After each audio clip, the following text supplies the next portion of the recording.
지난 시간에 우리는 이 에서의 족보를 쭉 살펴봤었습니다. 요새 새벽 기도부터 시작해서 저녁 우리 성령 집회까지 창세기와 여호수아를 이렇게 넘나들고 있는데, 자, 사람들 이름 나오고 난리가 났죠. 땅 이름 나오고 난리 났고, 도대체 오늘 목사님이 이 본문에서 어떤 메시지를 유추해낼 것인가, 여러분 걱정되시나요? 하나님의 말씀입니다. 아무리 사람들의 이름이 이렇게 거론된다 할지라도 하나님의 말씀이기 때문에 분명한 영적 메시지가 우리들에게 있다라는 거예요. 우리가 지난 시간에 에서의 족보를 쭉 묵상하면서 어떤 도전을 받았느냐, 이 후손들이 도대체 어떤 삶을 살았는가, 이것을 지켜봤습니다. 그 이름의 뜻만 보더라도 하나님과 좀 관계없는 삶을 살았구나라는 것을 봤거든요. 여러분 생각해 보세요. 하나님과 관계없는 삶을 살아가기 시작하면 그 자체가 하나님을 대적하는 삶이 돼요. 그렇지 않아요? 하나님께 가까이 나가지 않는다는 말은 하나님을 자꾸 멀리한다라는 말이잖아요. 또 다른 말로 하면 하나님의 언약 백성들을 대적하는 삶을 살아가게 된단 말이에요. 그게 하나님의 언약과 관계가 없는 삶을 살아가는 사람들의 특징이다. 지금 이 세상도 마찬가지지 않습니까? 예수 그리스도를 믿는 저와 여러분들, 이 교회를 세상은 여전히 공격하고 대적합니다. 그렇죠? 그게 바로 하나님의 언약 백성인가 아닌가의 차이다라는 거예요. 분명히 이삭으로부터 에서와 야곱이 나왔잖아요. 분명히 리브가라고 하는 한 엄마, 한 배에서 나온 쌍둥이인데 같은 배에서 나왔지만 분명히 다른 인생을 살아가게 되었다라는 겁니다. 그래서 우리도 끊임없이 이 하나님의 약속 위에 내가 바로 서 있나? 나 정말 하나님의 언약 가운데 살아가고 있나? 이것을 우리가 계속해서 점검하고 집중할 필요가 있다라는 겁니다. 우리가 한순간에 자꾸 영적인 방심이 들어오잖아요. 말씀을 떠나서 이 정도는 내 생각대로 좀 해도 되지 뭐.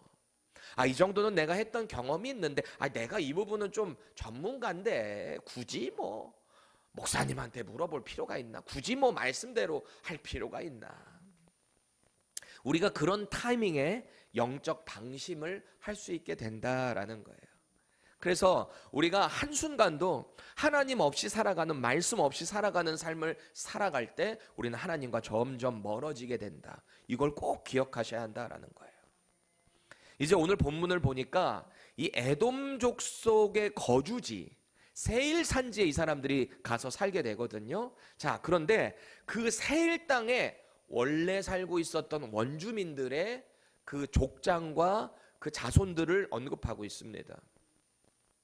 에돔 족속이 이제 세일산 지역에 갔는데 원래 거기 살고 있었던 원주민들 말이죠. 여러분 좀 의아하지 않아요?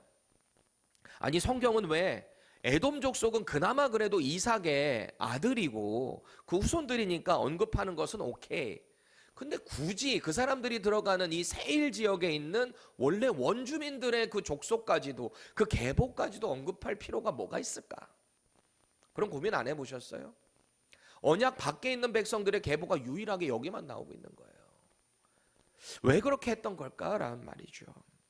왜냐하면 이 호리 족속들, 그 지역에 살고 있었던 사람들을 호리 족속이라고 불렀는데, 이 족속들은 앞으로 에돔 족속에게 흡수되기 때문입니다.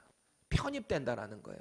에돔 족속과 같이 살게 된다라는 거예요. 그래서 이들의 족보를 언급하면서 이 일이 명확하게 하나님의 약속 가운데, 에서에게 주셨던 약속 가운데 이루어졌다라는 것을 명확히 하고 있는 겁니다.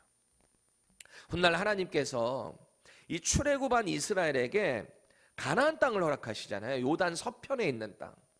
우리가 지금 새벽 기도마다 계속 여호수아서를 묵상하고 있죠.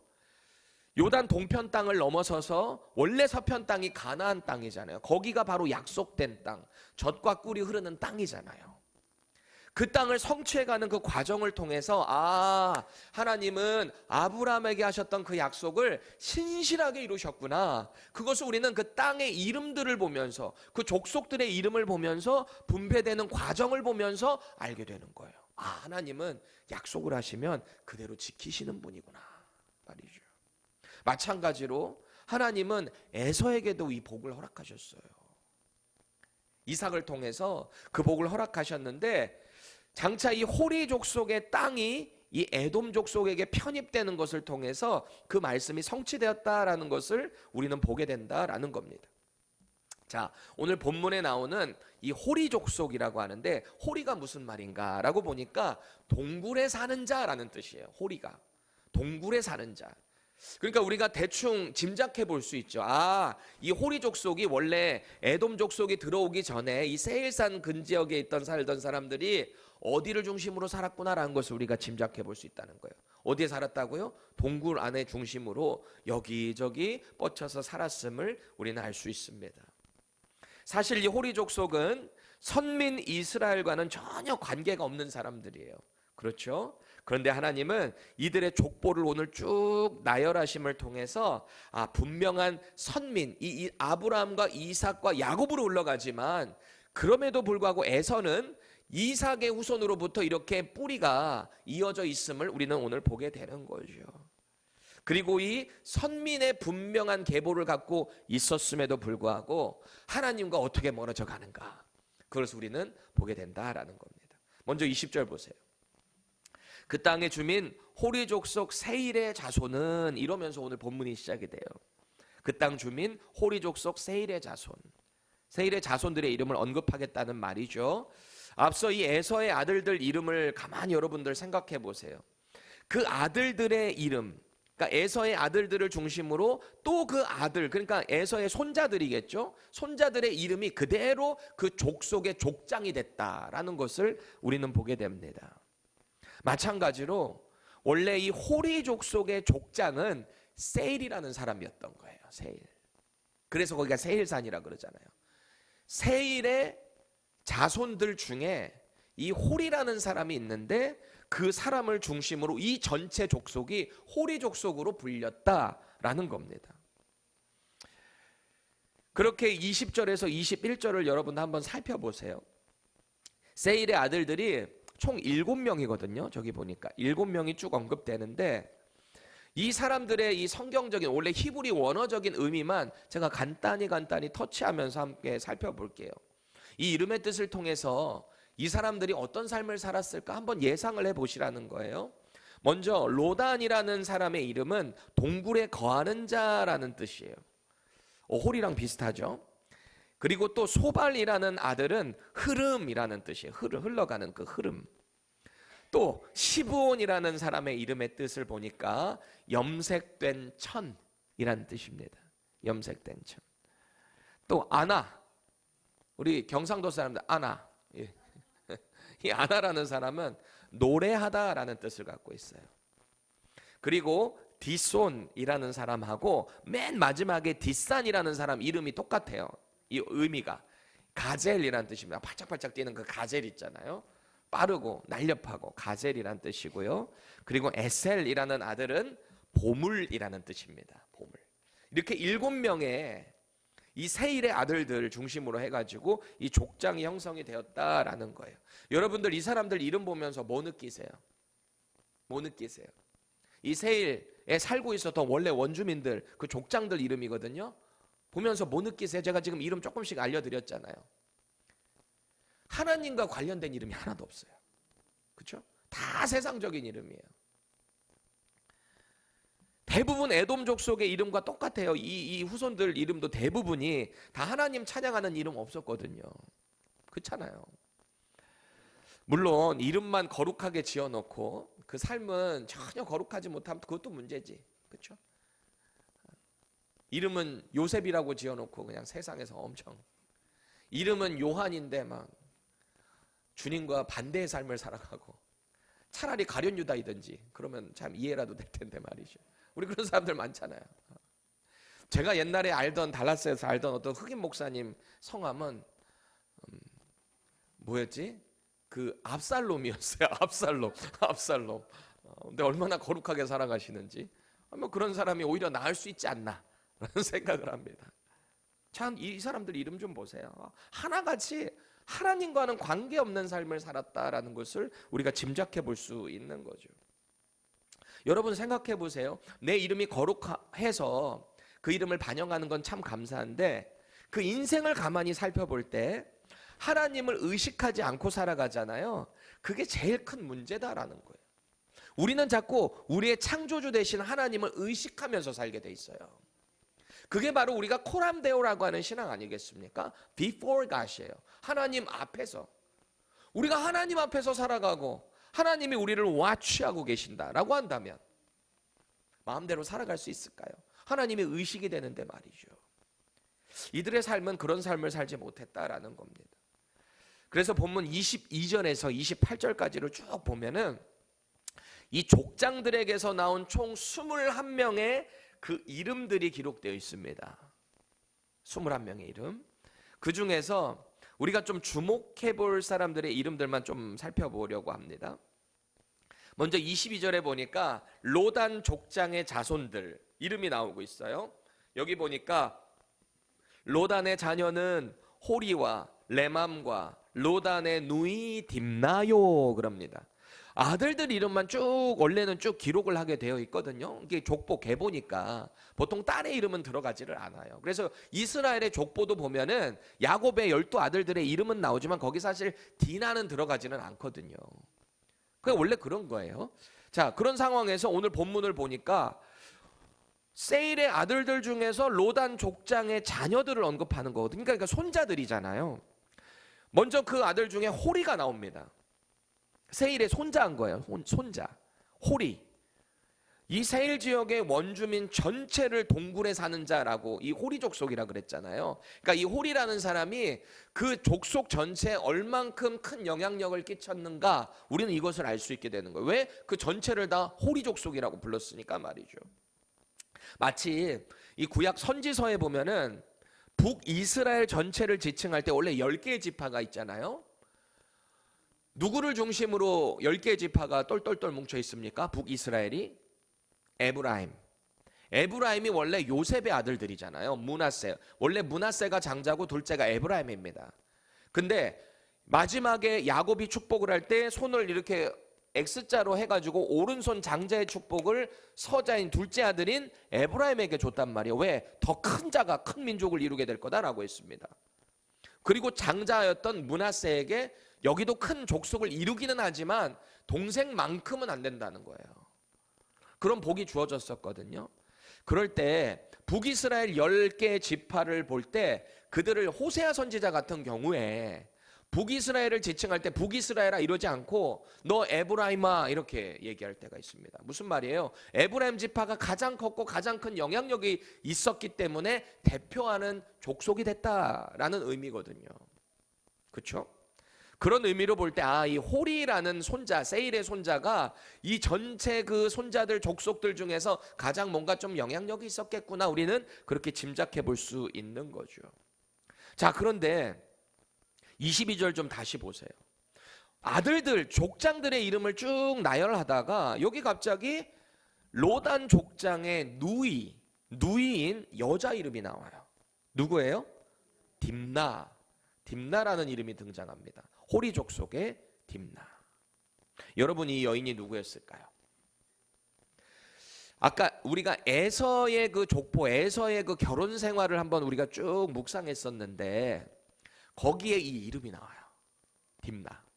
딥나가 누구였을까요? 앞선 12절에 보면은 에서의 아들이었던 엘리바스의 첩.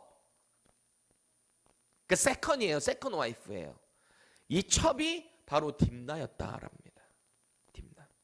거기서도 보면은 이 에서의 아들인 엘리바스의 첩의 이름을 직접 언급을 했거든요. 그때 왜 그랬다 그랬죠? 아니 원래는 본처의 이름을 언급하는 게 정상적이잖아요. 근데 본처의 이름은 언급 안 하고 성경은 엘리바스의 첩이었던 이 딥나를 언급했었습니다. 왜 그랬다 그랬죠? 기억나세요? 제가 이거 분명히 언급했었는데 처음 들으시는 것 같으세요? 괜찮아요. 에서의 아들 엘리바스가 이 첩 딥나를 통해서 누구 낳았다 그랬죠? 아말렉. 기억나세요? 아말렉을 낳아요.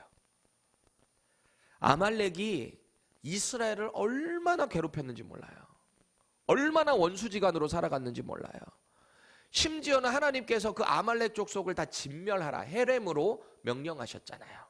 그 사람들이 아말렉 족속 아니겠습니까? 창세기의 저자인 모세가 이 에돔 족속이 거주하는 세일 지역의 기원을 지금 소개하고 있거든요. 거기 원래 누가 살았는가, 거기 어떤 지파 어떤 족속이 있었는가, 지금 그거 설명하고 있잖아요. 여기에 의도적으로 하나님의 선민과 앞으로 대립하게 될 인물들 강조하고 있는 거예요. 특별히 아말렉이라는 이 아들이 나옴을 통해서 이게 어디랑 연결되는가, 여기 호리 족속이랑 연결되어 있었다라는 겁니다. 에서가 분명히 이삭의 아들로 나왔으면서도 이 세상의 사람, 하나님의 법을 대적하는 사람, 하나님의 백성과 다투는 사람, 이런 족보 쪽으로 자꾸 밀려가는 현상을 성경은 우리에게 족보를 통해서 보여주고 있다라는 겁니다. 분명히 하나님의 언약 백성인 이삭의 아들 에서였어요. 아니, 아버지가 어떻게 살아왔는지 봤을 거 아니에요. 근데 그의 인생을 보면은 자꾸 삐뚤어져요. 가나안 해쪽 속에서 2명 와이프 맞이하고, 그 자기 진짜 아버지 영적 계보도 아닌 할아버지 아브라함이 육신의 자녀로 나온 이스마엘의 딸 중에 또 데려다가 와이프 삼고, 그러니 에서의 인생 자체는 자꾸 하나님의 언약과 멀어지는 삶을 살아갈 수밖에 없었다라는 건 아닙니까? 그 에서의 아들 엘리바스 역시 이방인 아내인 호리 족속의 여인, 그 첩을 맞아들이면서 이 에돔 족속은 이제 하나님께로 돌아올 수 없는 강을 넘어버린 거예요. 하나님께 돌아오지를 못해요. 성경은 지속적으로 이 이방인의 계보를 기록하면서 하나님과의 관계를 주목하고 있다는 사실입니다. 여러분, 단순히 우리가 이름 안 틀리게 읽는 게 중요한 게 아니고요. 오늘의 이 계보를 보면서 이 사람들이 도대체 하나님과 언약에서 어떻게 멀어지는가, 이거를 봐야 한다라는 겁니다. 제가 늘 이 이방인과의 통혼, 그런 것을 묵상할 때마다 우리 청년들에게 늘 강조하잖아요. 기회가 있는 거잖아요, 여러분들. 아직 결혼의 기회가 있는 거잖아요. 그렇죠? 할 수 있는 대로 주 안에서 같은 신앙을 가지고 있는 사람 꼭 만나세요.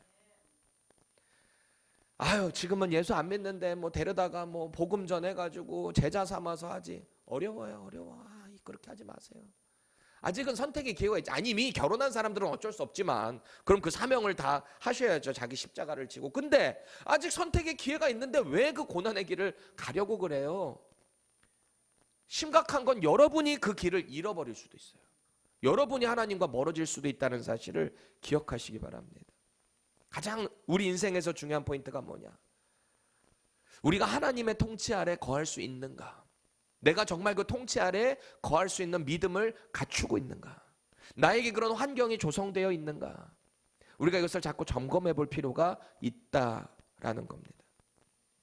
우리 계속해서 이 시브온 족장 자녀들 한번 볼까요? 24절 함께 읽겠습니다. 시작. 시본의 자녀는 아야와 아나며, 이 아나는 그 아버지 시본의 나귀를 칠 때에 광야에서 온천을 발견하였고. 아멘. 여기 보니까 시브온의 자녀 중에 이름들이 참 익숙하죠? 아야 하고 아나 이거 하고 둘이 이렇게 아들들이 있는데, 이 시브온 족장이 세일의 아들이라 그랬잖아요. 원래 여기 세일산에 거주하고 있었던 세일의 아들. 근데 그 아들들, 그러니까 세일의 손자들이죠.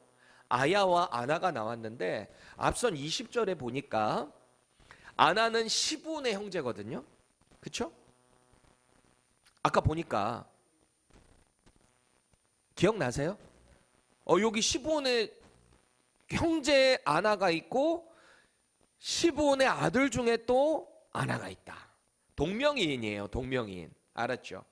그러니까 삼촌이 아나가 있고 그 자기 조카도 아나가 있다라는 겁니다. 동명이인이에요. 그런데 오늘 본문을 보니까 이 아나가 했던 일을 주목하고 있는 거예요. 아나가 도대체 어떤 업적을 남겼는가, 이 족속 가운데. 뭐라는 거예요? 광야에서 이 시브온 아버지의 나귀를 먹이고 이렇게 돌아다니다가 뭘 발견했대요? 핫스프링스, 온천을 발견했대요. 여러분, 한국에서도 온천 터지면 대박 돈 법니다. 그렇죠? 제가 안양에 살 때 그 주변에 어떤 믿음 좋은 분이 있었는데, 기도를 하다가 자꾸 원래 다른 비즈니스를 하려고 했는데 마음 가운데 자꾸 여기다가 땅을 파서 목욕탕을 해야 된다는 마음을 자꾸 줬다는 거예요. 그래서 땅을 이렇게 파다 보니까 거기 온천이 터져버렸어. 그래서 거기에 목욕탕 크게 생기고 돈을 많이 벌었다는 유명한 이야기가 있습니다. 이 한국도 온천 하면 돈 많이 벌어요. 많이 벌어요. 근데 제가 한 4년 전에 한국 갔을 땐가 그때 유성하면 또 온천 유명하잖아요. 근데 온천이 이제 하도 많이 파가지고 어디가 온천이 물 잘 나오는지도 모른답니다. 자, 그런데 오늘 본문에 보니까 이 아나가 이 핫스프링스를 발견했다라는 거예요. 생각해 보세요. 고대 근동에 뜨거운 샘물이 터져 나왔다는 말이잖아요. 물이 터져 나왔다는 거예요. 언제나 고대 근동은 샘물, 강, 유역을 중심으로 도시들이 건설되고 발달했었거든요. 이 말은 무슨 얘기를 하는 거냐? 이 아나를 통해서 이 시브온의 그 족속들 중에서 이런 번영을 누렸겠구나라는 것을 짐작해 보는 거죠. 생존할 수 있었겠구나. 이 온천이 호리 족속의 번영에 있어서 아주 큰 업적이 됐었다. 그러니까 이 아나의 이름이 여기에 온천 발견했다는 얘기가 들어갔다라는 거죠. 그럼 우리는 또 이 말씀을 보면서 뭘 기억해야 되는가? 어떤 영적인 교훈을 받아야 할까요? 복의 근원 되시는 분이 누구신가? 이걸 우리는 주목해야 되는 거예요. 언제나 내 삶에 하나님이 어떤 복을 허락하셨을 때 이게 내가 내 노력으로 이룬 것인가? 아니면 하나님이 주신 것인가? 이걸 늘 분별할 줄 알아야 한다라는 거예요. 우리는 자꾸 이렇게 말씀을 읽을 때 하나님의 약속이 당신의 백성들에게 어떻게 성취되어 갔는가, 이 구조를 가지고 말씀을 읽으셔야 하는 거거든요. 오늘 호리족 속의 번영이 결국 에돔족 속의 번영으로 연결됐다라는 거예요. 왜? 이들이 다 에돔족 속으로 흡수가 돼버리니까. 하나님은 에돔족 속이 세일로 갔을 때 이제 야곱의 자손들하고 에서의 자손들이 한참 가나안 땅에 같이 살다가 아버지 이삭 돌아가시고 나서 보니까 같이 더 이상 있을 수 없을 만큼 둘 다 거부가 돼서 떠난 거잖아요. 에서가 세일 쪽으로 가서 살기 시작한 것 아니겠습니까? 자, 그때 여러분 한번 생각해 보세요. 에서가요, 자기 족속들 다 데리고 세일 지역에 가서 그때부터 생 개척을 한 게 아니에요. 이미 그 땅에 이 호리 족속들이 건축을 한 도시를 이미 점령해가지고 싹 흡수를 했다라는 것을 우리는 보게 된다라는 겁니다. 이미 탄탄한 기반이에요. 이미 번영이 누려져 있었던 그곳을 흡수했다라는 말은 이곳을 하나님이 기업으로 에서에게 허락하셨다라는 겁니다. 이걸 봐야 하는 거예요. 그렇게 본문은 앞선 20절에서부터 호리 족속의 족보를 쭉 언급한다 그랬잖아요. 30절에서 마지막에 다시 한번 이 세일의 후손들, 호리의 족장들 이름을 언급하고 있어요. 이게 바로 훗날 에돔 족속이 거주하는 근거가 되었다. 이게 역사적인 사실이다라는 것을 강조하고 있다라는 거예요. 자, 오늘 이렇게 우리가 족보들 이름을 쫙 봤습니다. 세일산에 원래 거주했던 원주민들의 이야기를 봤습니다. 여러분 오늘 이 말씀 보면서 어떤 교훈을 받으십니까? 온천 발견했구나. 이것밖에 안 남으시나요 혹시? 온천 발견하면은 번영이구나. 이것만 남으면 안 되는 거예요. 그러니까 말씀을 자꾸 읽으실 때 단순히 이름만 나오고 족보 나오고 땅의 기업들 그 지명이 나오다 할지라도 그 안에서 하나님의 신실하신 약속을 우리는 자꾸 발견해내야 한다라는 말씀을 드리는 거예요. 사실 오늘 이 생소한 이름들 우리랑 전혀 관련 없는, 그나마 이스라엘의 족속이라면 우리랑 좀 관련이라도 있겠지만 지금 호리 족속이랑 우리랑 무슨 관계가 있겠습니까? 2025년을 살아가는 저와 여러분들에게 이 호리 족속의 이름들이 무슨 큰 관계가 있겠어요? 캐치하기 힘들 수 있거든요. 그래서 이 말씀은 계속해서 하나님은 당신의 백성을 당신의 방법대로, 당신의 뜻대로 통치하신다, 다스리신다. 이 관점에서 이해하고 교훈을 받아야 한다는 거예요. 여러분 신명기 2장에 가보면 모세가 이 가나안 땅을 앞두고서 출애굽 2세대들에게 이런 명령을 해요.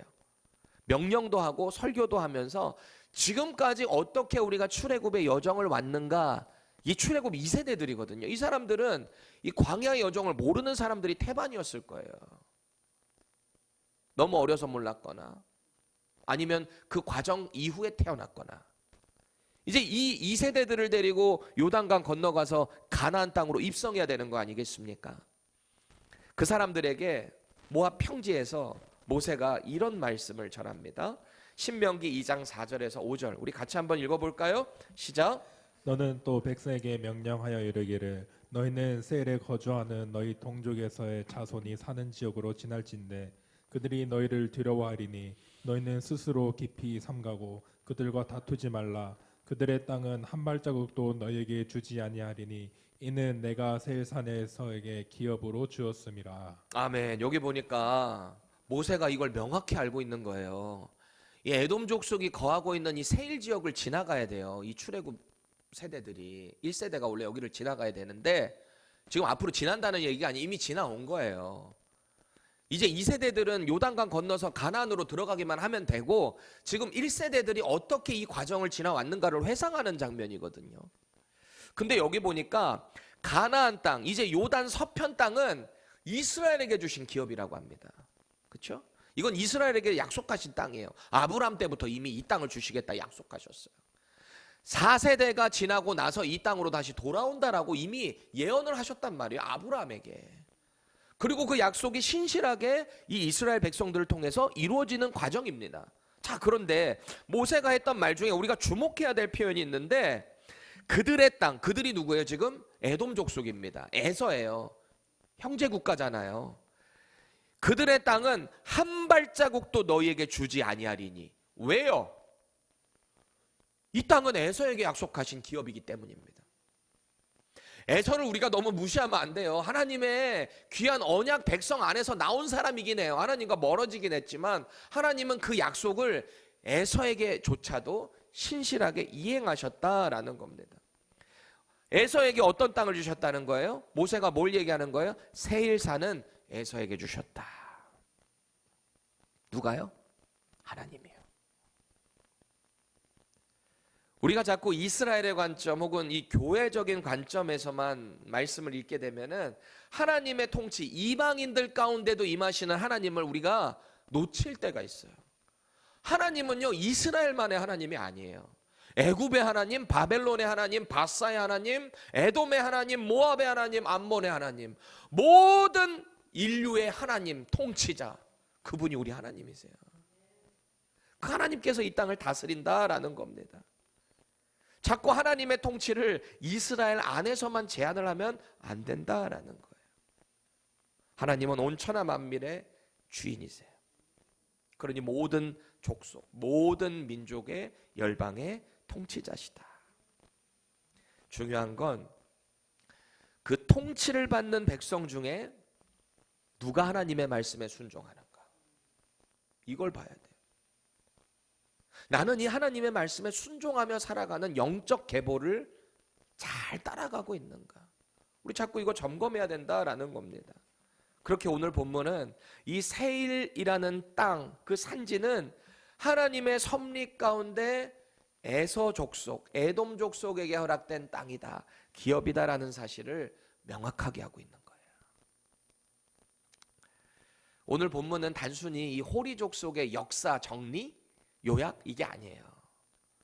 하나님은 이스라엘과 무관해 보이는 민족들까지도 모두 당신의 권위 아래 두셨다라는 겁니다. 그들의 땅과 그들의 길까지 다 정확하게 정해두셨다라는 거예요. 세일의 호리 족속이 에돔에게 흡수된 것도 다 하나님의 뜻 가운데 있었던 거예요. 이미 하나님이 준비시켰던 거예요. 에돔이 그 땅을 기업으로 받게 된 것도 모두 하나님의 계획 아래 있었다라는 사실입니다. 이 사실은 오늘 저와 여러분들에게 분명한 영적 진리를 주고 있는 거예요. 하나님께 속하지 않은 사람은 결국 하나님과 멀어져요. 하나님을 의지하는 사람은 하나님의 언약의 계보로 들어가는 겁니다. 이게 중요한 핵심 진리예요. 생각해 보세요. 에서는 하나님을 떠났습니다.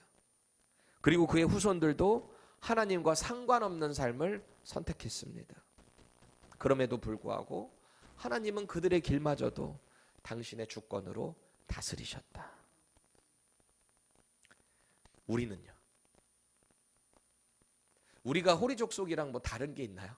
솔직히 그렇잖아요. 우리도 사실은 하나님의 언약과는 아무 상관없는 살았던 사람들이잖아요. 그렇죠?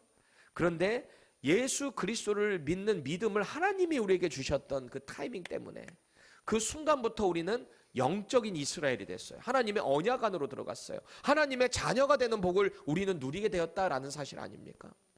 우리가 이 사실을 한 번도 잊으면 안 돼요. 자꾸 내가 좀 뭐 좀 됐다라고 착각하게 될 때, 아, 나는 구원받을 만한 자격이 있었던 사람이야. 그게 영적 교만이고 그게 바로 내가 내 인생의 왕좌에 앉는 착각입니다. 죄악입니다. 이 영적 원리를 우리는 자꾸 리마인드 하셔야 돼요. 그렇게 우리 삶에 도전을 해야 하는 겁니다. 스스로 질문해 보세요. 하나님이 주신 기업 안에 머물며 나는 과연 하나님 말씀 안에 살고 있는가? 아니면 내 뜻대로 살아가다가 점점점 나도 모르게 서서히 언약 밖으로 밀려나고 있지는 않은가? 점검하셔야 돼요. 내 인생은 예수 믿는 믿음으로 아브라함의 축복의 계보에 속해 있나? 오늘 하루가, 당장 오늘 하루가 영적인 그 계보 안에 들어가 있는 사람답게 나는 살고 있는가? 아니면 나름대로 풍요는 누리고 있지만, 나름대로 성공을 경험은 했지만 여전히 에돔 족속에 흡수되고 사라져버릴 호리 족속의 계보를 따라가고 있나? 여러분 자신을 점검하셔야 돼요. 그래서 오늘 여러분 말씀 가운데 믿음으로 자꾸 이렇게 선포했으면 좋겠어요. 이 땅에서 진정한 번영과 축복은 하나님의 말씀 안에 거할 때 이루어진다. 자격 없는 나에게 예수 믿는 믿음 주셔서 거룩한 계보에 넣어주신 하나님께 나는 날마다 내 평생에 감사하며 살겠다라는 믿음의 결단이 우리 가운데 있어야 돼요. 신실하신 하나님의 말씀을 굳게 믿고 오늘도 분명한 믿음의 길을 선택할 것이다. 이 고백이 바로 저와 여러분들의 고백이 되기를 예수님의 이름으로 축원합니다. 아멘.